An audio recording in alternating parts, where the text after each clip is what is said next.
ఈ డబ్బంతా నువ్వు మభ్య పెడతావు. కానీ ఈ 200 మంది గుండె ఆపరేషన్లు చేసుకున్న వాళ్ళ అడ్రస్ కావాలరా నాకు. ఈ 200 మంది గుండె ఆపరేషన్లు ఉన్న అడ్రస్లు కావాలి. ఈ అడ్రస్ల దగ్గరికి నేను పోతా. ఈ 200 మంది, నువ్వు 200 పైచిలు కన్నావు ఏకంగా. 200 మందే కావాలి మాకు, ఇక పైచిలు కూడా వద్దు.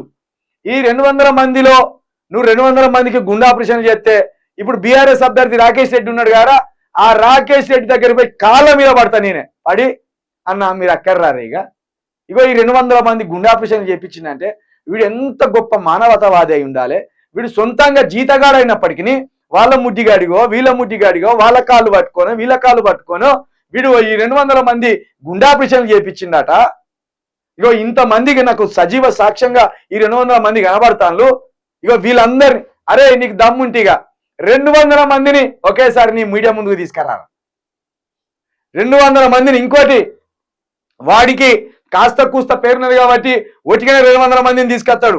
నాకు అట్లా కాదు. ఈ 200 మంది ఏ ఆసుపత్రిలో ఏ సంవత్సరంలో వాళ్ళకు గుండె ఆపరేషన్ జరిగినాయి ఆ డీటెయిల్స్ కావాలి. వాళ్ళకి చేసిన డాక్టర్ ఎవరు గుండె ఆపరేషనా, నువ్వు అక్కడ వాళ్ళకి ఎంత డబ్బు కట్టినావు, ఆ హాస్పిటల్లో ఏ సంవత్సరం ఏ నెల ఏ తేదీన ఒక్కొక్కరికి గుండె ఆపరేషన్ చేయించినావు చెప్పాలి. గప్పుడు నీ భాగవతం అంతా కసరు కక్కుతావు బిడ్డ. నీకు వచ్చింది బొచ్చుగా. నువ్వు ఎమ్మెల్సీ ఎన్నికలు పోటీ చేసినాకనే, ఎమ్మెల్సీ ఎన్నికలలో పోటీ చేసినాకనే నీకు పేరు వచ్చింది.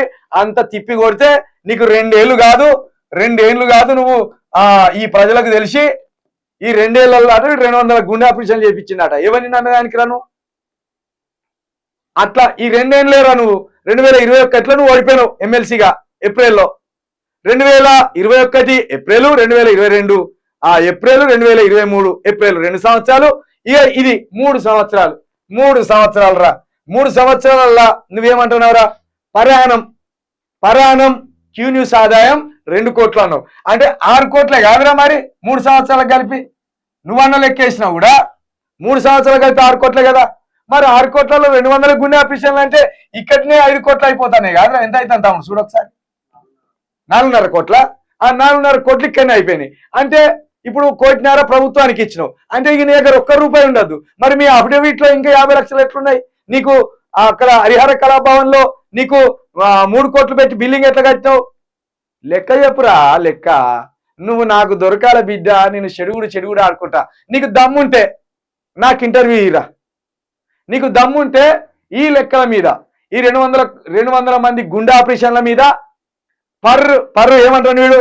పర్ యానం క్యూ న్యూస్ కి ₹2 కోట్ల అంటాడు. క్యూ న్యూస్ 2019లో పెట్టిండు. ఏది ఒట్టిగా పెట్టి ఆపేసిండు. 2020లో నవంబర్ నుండి మేము పాదయాత్ర పోయినాం. కానీ ఆ ఛానల్ 2021 వీడు ఎమ్మెల్సీ ఓడిపోయిన తర్వాత గ్రోతింగ్ లోకి వచ్చింది. దాని ఆదాయం నెలసరిగా తీసినా అది 2021 నుండే దాని ఆదాయం పెరిగింది. 2021, 2022, 2023, 2024 అంటే ఏప్రిల్ నుండి లెక్కెత్తే 3 సంవత్సరాలు.